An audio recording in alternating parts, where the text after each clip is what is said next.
For a lot of you, myself included, when we opened up Twitter yesterday, we were accosted, shocked and confused to see PragerU anti-trans propaganda all over our timelines. Now, it turns out that Prager University Foundation, not a university, and for anyone who doesn't know, it's a conservative advocacy group, purchased a takeover ad on Twitter as part of a $1 million marketing campaign to promote its film, Detrans, the Dangers of Gender-Affirming Care. Now, here's a little bit of their trailer.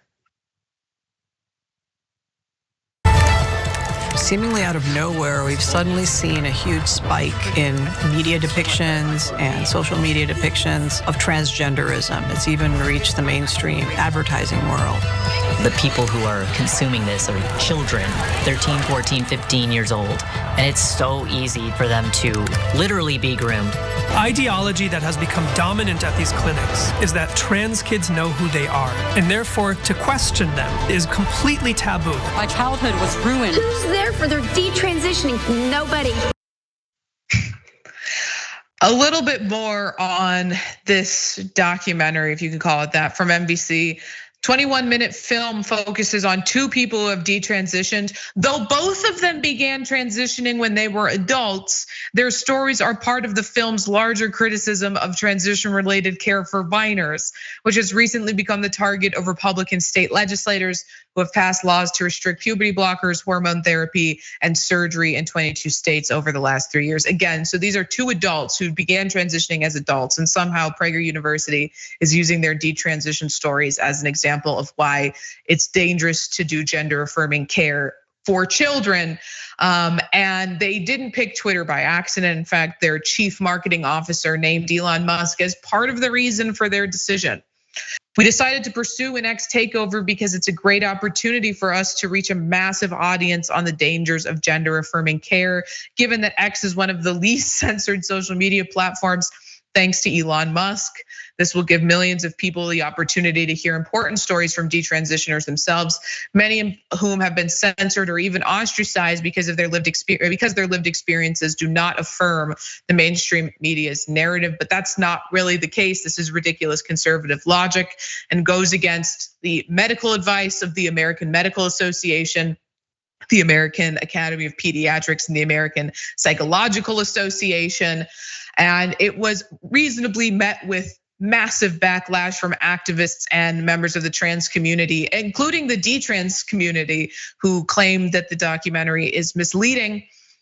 A 2021 review of 27 studies that evaluated rates of regret among people 13 and older who received gender affirming surgery found that an average of 1% experienced regret. In fact, if you look at the reasons people give for detransitioning, a lot of people who detransition do it because of social stigma for them being trans, not because they no longer feel trans, but because of the social stigma, as well as for financial reasons. They can no longer afford transition care.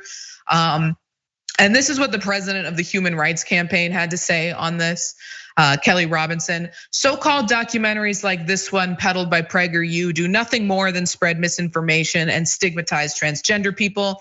Given the growing threats of violence faced by the transgender community, offering a platform to this type of hate-filled propaganda is not just immoral, it's dangerous. And as I mentioned, it wasn't just the trans community that was outraged, it was detransitioners as well, who say that these two people do not represent their community. Here's an example, Corey tweeted this, #Detrans, I'm Corey, used to go by Cassia. I identified as transgender for 4 years and was on hormones for 2 years.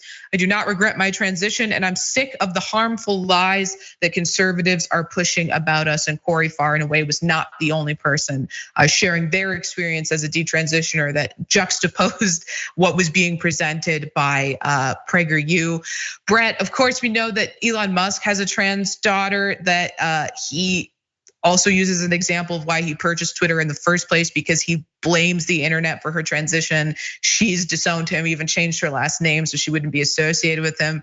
Of course, the PragerU found a receptive platform to use to spread their detransition and anti-trans propaganda.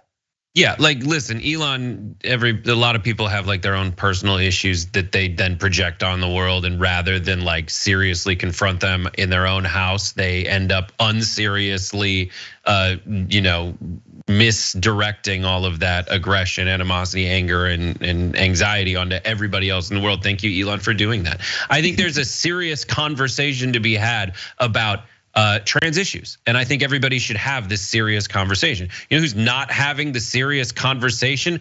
Prager University. There might be a serious conversation we all have where we'll sit around, we learn, oh, great point about what is a woman. But they're not gonna have it with Matt Walsh. That's the problem. Here's some more evidence that they call this 21-minute infomercial a film. They call their online BS video series a university. You ever been to a university? That's not what it's like. These guys are fake.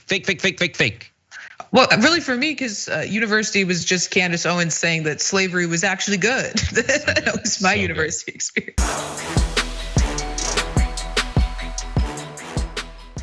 Check out the Damage Report podcast each day, wherever you get your podcasts, whether Pocket Casts or Stitcher or iTunes. You can join me as I give you the news and stories you want, with a range of co-hosts and interview guests jumping in on the fun each day. Again, that's the Damage Report, wherever you get your podcasts. And if you get them at iTunes, don't forget to rate and review. Sometimes I'll read them live on the show.